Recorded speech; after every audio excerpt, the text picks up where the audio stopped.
Hey guys, and welcome to another video. Today's topic, as you can see, is Python, but this might be a little different than usual. We are using PyCharm. So I did mention in the last video that I might use PyCharm, and here we are using PyCharm.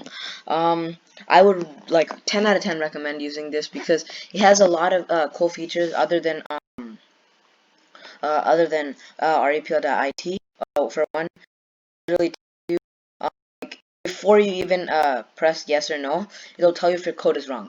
You'll see that today. And yeah, also, I'll just show you guys around. I'll leave a link in the description below on how to download it for Windows, Mac, and Linux. So yeah, let's get on with it. So first, say you're making a lot of math, like projects or like math programs, like prime or composite, odd or even. You'd press new project, and you could literally title this, like press backspace and title this math if you wanted to. But I'm not because I already have a folder. Get the idea.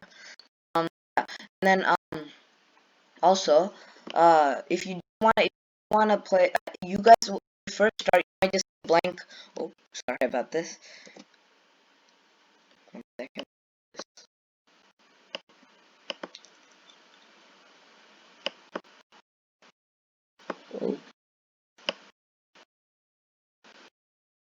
Oh, I don't know what this is.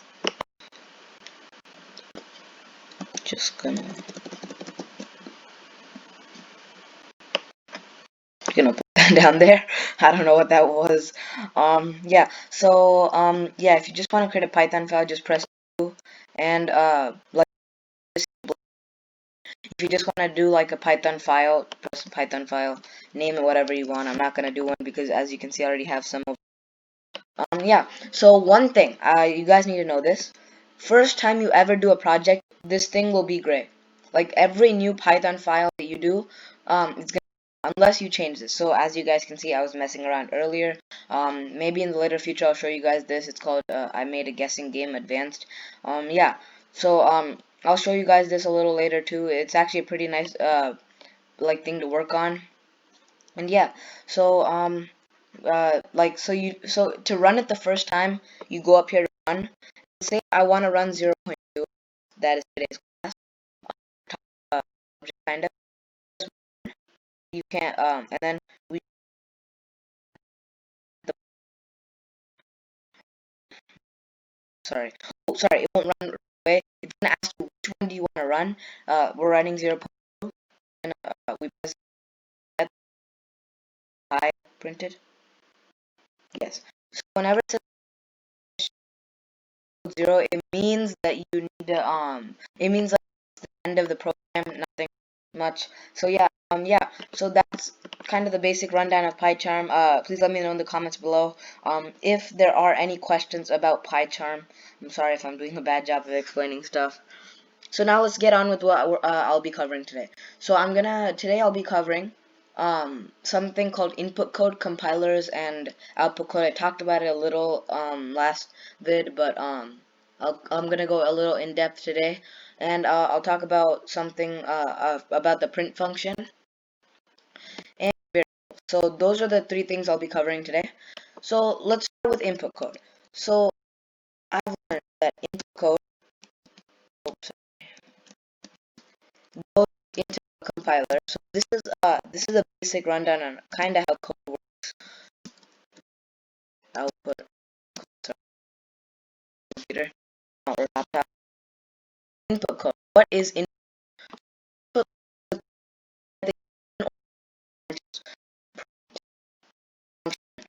hi? A string named hi. So we can now see that the input code that we entered is print hi. So this is the input code, okay? So what is a compiler? So whenever you press this button right here, or the run, or if you run your program, or whenever you run it, it goes into something called a compiler. This compiler like takes the print statement and says, okay, print. It's print. They want us to print hi. So it basically does the thing that it needs to display that final output code of hi. So it's like those input output machines that we did in math like in our elementary years. So you take an input number it goes into a machine. The machine does something to the number, and we get an output. So say the input number is 7. The machine multiplies everything by 5 that comes into it. 7 goes in, multiplied by 5. We get output. We get an output of a number which is 35. So that's kind of what's happening right here. So input code and then compiler. And the compiler is like the machine in our example, and input code is 7. So I mean, it's pretty straightforward. You enter something into the coder or whatever IDE you're using. It goes into the compiler. The compiler then does whatever it needs to give you that output code of high. So that's just a basic rundown of kind of how code. Yeah. So now let's get into variables. So variables. This is sometimes a topic that can be kind of hard for people. It might be a little hard for you guys. So if it is, like, just let me know in the comments and I can explain a little further in later future videos.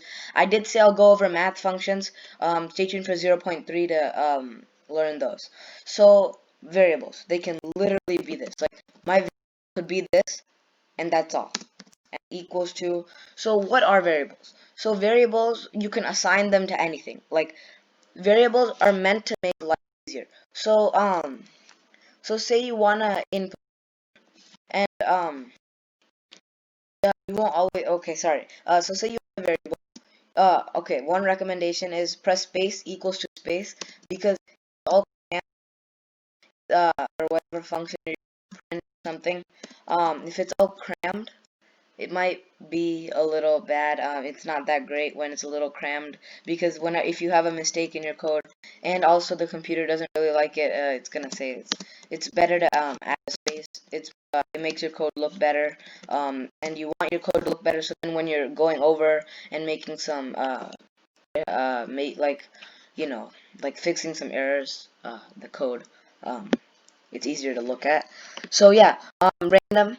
That's one recommendation I have is whatever function you're using. Say name is equal. Sorry, it's a little thing. Input. What is your name? Okay, so what is your name? So try to keep your variables appropriate to what it's assigned to. So in this case, input, we talked about that in 0.1. It's what is your name. So that's why the variable name is name, because it's asking the what is your name. So here's the thing, with whatever function input or print, it's gonna ask the user what is your name, and it's gonna store their answer as name. So that's one thing that people might get confused with, because inputs, they're asking the user for something. So when you ask the user for something, it stores it in the variable called name. So whenever whenever we get into a little more complex stuff, instead of typing like input what is your name, you can literally just type name. It's that simple. Program also recognizes your variables, because like it stores them, and that's kind of what it is too. It's like an IDE. The IDEs would store those. So yeah, we've learned about variables and how do we apply them in strings. So this is where it gets a little interesting. I'm gonna give you guys a little coding. I'm just gonna code fast. So you want to input from there. What is name? Sorry, there's if you guys hear some background, it's kind of outside a little. I think they're cutting some leaves or something. So what's your favorite color? And I'll leave an exercise for you guys to do. I'll go over like an answer in 0.3, because it might be so you guys try it out on PyCharm, or if you're still using REPL, try it out. I mean, I would still recommend PyCharm. So now what we do is we can name commas likes the color. So what I basically just programmed right now is we're asking the user, go over the basic rundown of what this is. So we're asking the user for an what is your name? So it's gonna that in the variable called name. So my name is Kashish, so I'll be using Kashish. So okay. Command Z. If you ever have a problem like that, press Command Z. It's really useful. So I'll be asking the user for a name, and it's gonna store that name. So I'm gonna use my name as example, Kashish. So it's then gonna use it in the print function. Now it's storing a variable called color. So it's asking the user what is your favorite color. So and then they'll store their answer. So say red for now as color. It's gonna ask the user for a color, and they're gonna say, well, they could literally type any color they want. They could actually type anything. But it's typically color wise. So color. So it's gonna store their answer as color. So let's use red in this example. So now here's the thing. You can actually use variables inside strings or inside the print function. But you see, remember last video when I said well, when I talked about this, or like, is this gonna work, or something like along those lines, and I said no, and I mentioned some stuff about variables, and you need strings. So you could actually combine strings with variables, but you need to add a comma, and it'll add like a space too, kind of. So I'm just gonna space that, and if we run the program, it might be a hard process. So first, what is your name? What color? Let's just red. Kashish likes the color red. So yeah, this is a very basic exercise that I'm gonna ask you guys an exercise at the end of this video. Stay tuned for that. So look, so it makes sense. So there is one thing that makes it easier, because instead of like this might get a little tedious most of the time, typing the comma a lot. If you're using variables, there actually is a short solution to this. This also works in like any strings. It's called a formatted string. So inside the print or whatever, like input maybe two, and then you do double quotation or single. I'm just gonna use single right now, and then whatever you want. So here's the thing: whenever you're entering in a variable inside the formatted string, you need to use curly braces. So name, and then no comma needed. Just put it in the curly braces. Likes the color, and then another curly braces.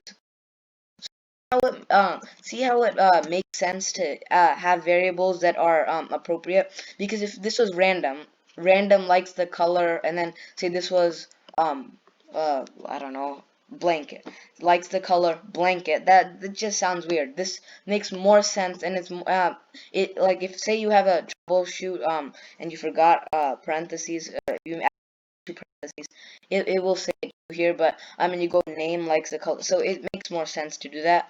So this is what's known as a formatted string. You just need to add curly braces, put the variable inside the curly braces, and make it however you want. Add space if you want. Let's run this program again. Kashish red. Kashish like the color red. So this is pretty interesting. One thing that I in the print function is, you guys might be wanting to have lines and lines of code. So, or lines of, like, say you're doing an acrostic, I don't know. You want to type hill. I'm trying to type really fast right now. Sorry if I make any mistakes. So say you want hill down, and you press enter. It says hill. There is a short solution for this. Print. Oops, sorry, I'm typing a little too fast. And press your single or double quotation 3 times. So just type have 3 on one side and 3 on the other, and type whatever you want. So H-I-L. Sorry, my voice is a little slurring. And hill. So I just wanted to. What have we learned today? We've learned in code and compiler. We've learned variables and keep them appropriate to your name, and we've learned how to add lines in your code in a print function, and formatted strings too, how to implement variables in print functions.